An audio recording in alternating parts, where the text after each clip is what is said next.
Welcome back. Alzheimer's is growing in epidemic proportions, and our next guest has seen firsthand what the effects of this disease can do to a person's mind, body, and soul, but yet has some inspiring words to share this morning. Joining us this morning is Carlen Maddux. He is a journalist who has spent much of his career right here in the Bay Area, but most recently he's given his talent, time, and devotion to this book right here, A Path Revealed: How Hope, Love, and Joy Found Us Deep in a Maze Called Alzheimer's. Good morning. Good morning. Thank you. So happy you're sharing your story this morning, your family story. I too have seen firsthand what Alzheimer's can do to a family and the caregivers involved. And what I love is whether it's Alzheimer's or maybe something else, I think families can really relate to this book. That's what you're hearing, right? That's what I'm hearing from a lot of people, yes. Yeah. I'd like to open, if I could, with just a part here, just a little background. My wife, Martha, was 50 when she was diagnosed with Alzheimer's. That's called early onset. Yes. And our children were in high school and college. Martha had been on the St. Petersburg City Council back in the 80s for 6 years. She had chaired the Juvenile Welfare Board in Pinellas County. She was just a high energy person, highly verbal person. And this begins to set the scene a little bit about what we began to go through. And it goes like this. It's September 23rd, 1997. The date is seared in my mind. That day we were scheduled for a follow-up visit with a doctor who had run some tests on my wife, Martha. 2 months earlier, Martha had gone alone for those tests, but she'd walked out of the doctor's office before even meeting with him. I got tired of waiting, she said. That was it, no other explanation, end of subject. The previous 18 months had been tough on Martha. She had run for Florida State Legislature as a favored candidate and lost. Then there was the car accident in which she bumped her head, and other stressful issues related to her health. First a DNC, then 2 detached retinas, weird things. Martha grew lethargic following that political loss, which was so unlike her, and she was forgetting appointments and names more frequently. When we got the news of this, our world was not turned upside down. It was imploding before us. And we really were after we got the news, we rushed home and we just had no clue what to do. And it was there that this path that I talk about in The Path Revealed began to open up.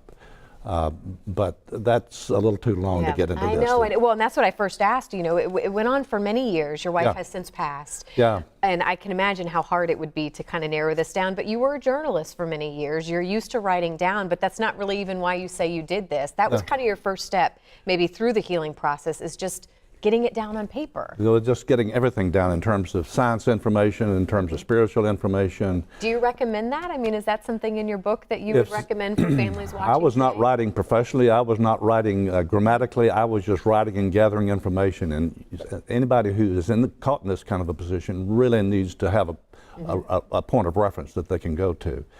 As you were hinting, our story is, the focus is not Alzheimer's. Alzheimer's is the context.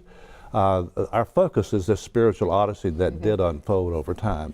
Well, what do you, if families are watching today and they say, you know what, I am in a crisis, or I feel like my life is imploding right now? I mean, what is your message of hope, you know, that you'd like to share with them today? Well, one, if they are like we were, we wanted to get out of this thing as much as we could, but there was just no way out. And we really, Martha did not want to tell anyone. And I would just tell you that do what you can to get your partner to open up and let friends come in, let family come in, and help and support however you can. Take the help. Because this is not 24/7. There's a book out called 36-Hour Day, and that's really what it is. And you just really need to get as much help as you possibly can. And you say to make sure for caregivers too, how important it is that the journey that you kind of went through, how important it is that caregivers are making sure to take time for themselves. That is a lot easier said than done. But it's got to be intentional. You've got to just raise your hand and say, help. I need help. And whether a church, a synagogue, or a group of, if you're coming out of an acting circle group, then draw on them and just call on them, because you've got to get some breaks. Our children gave me a wonderful gift. They gave me a weekend a month off. Yeah. And so I went out to a local, to St. Leo Abbey, and just vented and Yeah. wrote and whatever, yes. Did your wife know that you were writing this book? What do you think she would say now, kind of looking back Well, at she this? didn't know that I was writing the book, and I was not writing the book through most of the time. But I think Martha would say, Carlen, you just need to even be more honest to this whole thing. And so I think she would be supportive of it completely. Well, we want to mention too, I know you wanted to bring up, there's a stamp right now that'll help with the kind of the Alzheimer's cause, and hopefully one day finding a cure and figuring out how we can slow this down, correct? Well, yeah, there's been a group of women who have been pushing for a number of years, and a postal stamp has Is this out now? just come out in November 30th. Okay, good. And it's a little bit more expensive than a regular stamp. It's 60 cents, but 10 cents of that stamp goes to the National Institutes of Health for research. Okay. And that is a very inexpensive, effective way that you can help out. Carlen, thank you so much for being here this morning. Thank you for sharing Thank your you. journey. People can get the book on Amazon, right? And On Amazon, online. local bookstores, whatever. Carlen, thank you. We appreciate your time. Thank you.